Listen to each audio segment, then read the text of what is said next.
my father were here, he would say that all of this is unnecessary. We should all just go back to work. But we would like to thank you all for your thoughts, support, and prayers. They have truly made this very difficult time much more bearable. When I was very small, I was riding back from a funeral with my grandmother. I remember asking her, what happens when you die? Not wanting to open a can of worms, she tried to pretend that she didn't hear the question. But anyone who's ever met me can attest that this was never going to make me shut up. And so I asked again, this time much louder, what happens when you die? And my grandmother, after a sigh, replied to me, when you die, you go back up to heaven. I could only assume the look on my face let her know I was not believing that answer. After a long pause, she took another shot at it. She said, when you were born, your mom and dad created a body, and God put a soul into it. When you die, your body stays here, and your soul goes back up to heaven. Well, my face must not have changed much from my first reaction. So then she asked me a question that I have remembered and thought about my entire life. She asked, if I had one of my arms cut off, would I be any less Davy, or would I be the very same Davy, just with one less arm? And so I thought about it for a second, and I said, I would be the same as I am now. She explained to me that your soul is really who you are your entire life. The choices you make between what you think are right and wrong will make the person you will become, and you will do that no matter how many arms you have. I have remembered that analogy and used it to comfort me at times such as this. My mother passed away back in 2012. Dad was, and always has been, her knight in shining armor. Almost 47 years of marriage, and my father would never let my mom open her own door to any place. When I was very young, we all went to the state fair as a family. My parents were walking along and holding hands. I asked my dad, why does he hold her hand all the time? He told me he liked to hold her hand, and it made her feel safe. I watched that man hold her hand and make her feel safe as she took her last breath on this planet. One comforting thing we must all try to keep in mind as we grieve my dad's passing is this. The moment he left this earth, he was met by this tiny lady. I picture her jumping up and down and running all around as she so often did when she was here.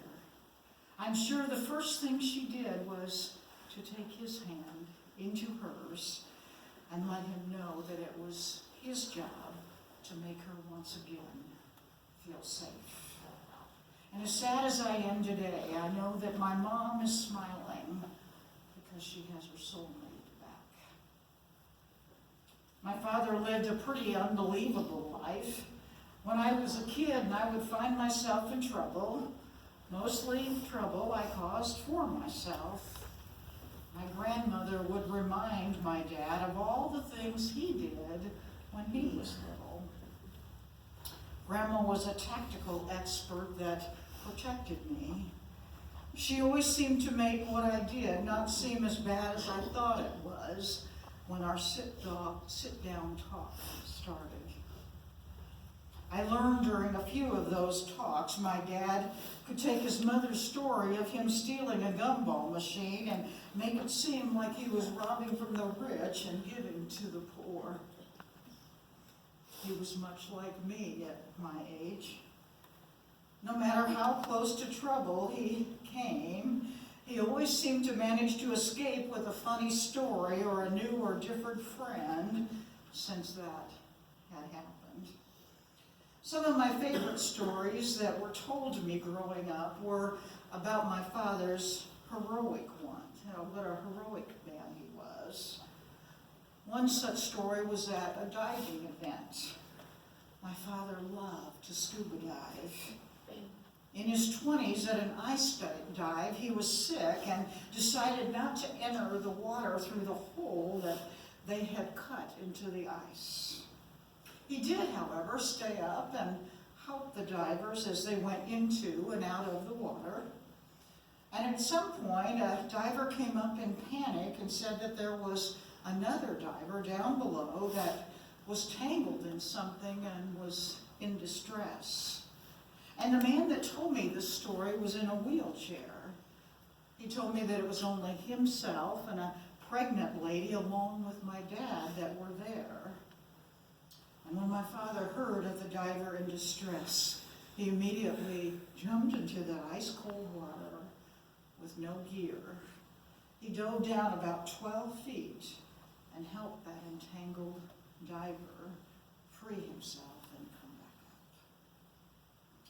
He also loved to dive in Lake Michigan on ships that had sunk many years ago.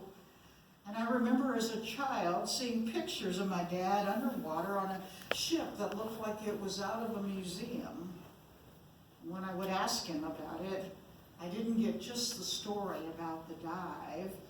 I'd get the history of the ship, the name of the ship, where it came from, where it was going, and how many people on that ship were on that ship when it sank.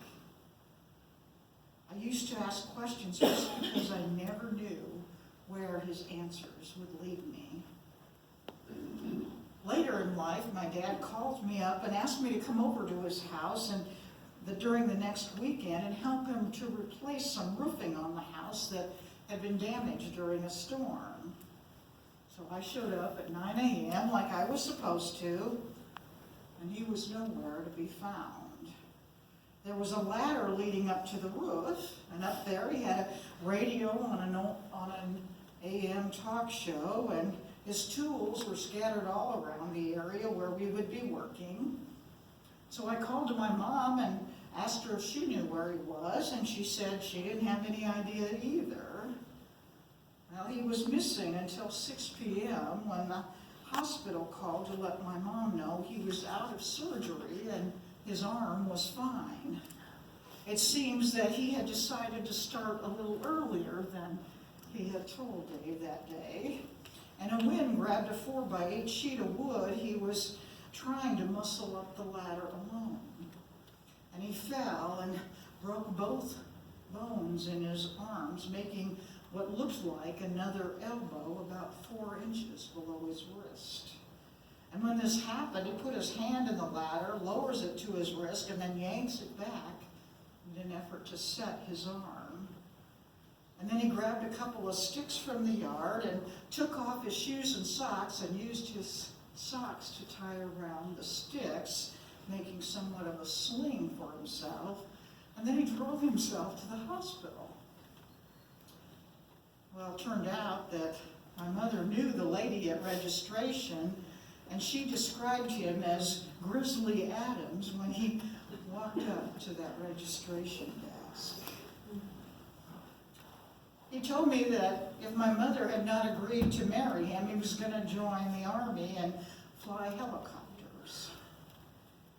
When he retired, he started playing online flying games. And those games quickly evolved to flying flight simulators.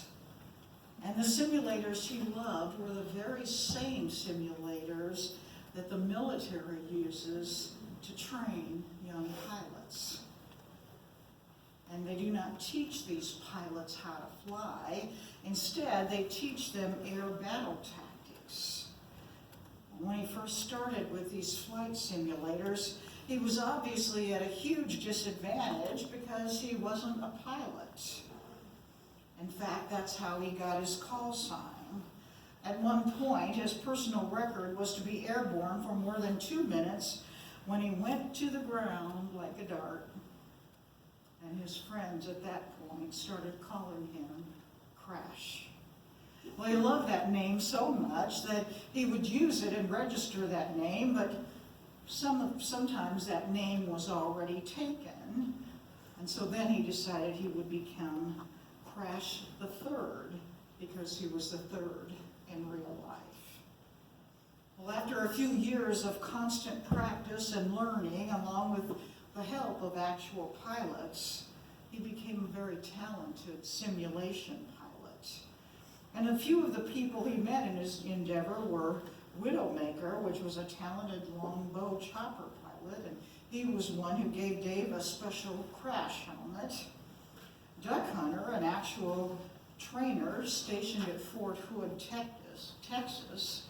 And last, but certainly not least, the man my father called his best friend, Bob Croucher, or as he always referred to him, Bobby C.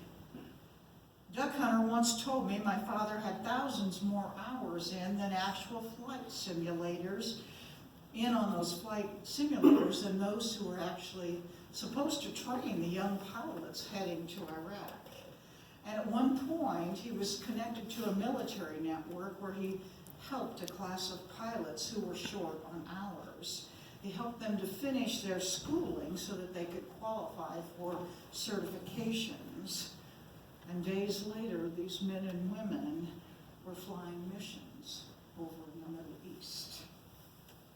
And as I was driving home from my father's house this last Sunday, the day we lost him, I honestly felt lost. I couldn't find the words to express how I felt. For a while, my son Cole and I were silent in the car. And then came a point when Cole said something that was much like that analogy my grandmother used that has stayed with me forever. Cole said, "I wish I could have known him longer." And my response was, "Well, why is that?" And Cole said, he always taught me something. When he would have me fly planes on the simulator, he would explain how they worked and what to do. He taught me what it takes to fly a plane, and whenever I'd slam into trees, he'd just laugh really hard at me. And when we went to Florida, he showed me about colors of shells in the sand and how you can tell what animals were there. He just always liked to talk to me, and he would teach me whenever we were together. And after a short pause, Cole said, "You shouldn't have died this way." And I responded, "Well, how do you think he should have died?" And Cole said, "Well, I would have thought he would have died jumping out of an airplane, skydiving into a volcano or something." That's when it hit me. My dad was not just a character. He was a storybook character. He was Huck Finn, Indiana Jones, and Obi-Wan Kenobi, all wrapped into one man. My sister and I were the luckiest kids in the world to have the parents that we did. And I've often asked myself, how do I ever live up to this man and everything he's done? I can only hope that one day my children are as proud as my sister and I to look people in the eye and say, "That's my dad, and I love him." Earlier, I had mentioned that Bobby C. was my dad's best friend. When I had let him know that my dad passed away, I knew it was going to be very rough for him. But being the class act that he was, he posted a notification to let other people they flew with know that they had lost one of their own. So I would like to end with these words about his best friend. "I am raising a glass of a healthy 2 fingers of Maker's Mark bourbon whiskey to salute the passing of my closest friend and wingman in 18 years of online multiplayer air simulation. We met every day since my retirement and chatted about general topics before flying together. Richard David Atkinson died of a heart attack in his chair at home after finishing breakfast.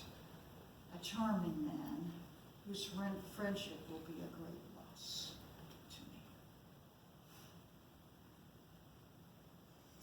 This time I'd like to ask if there are any tributes that would like to be made?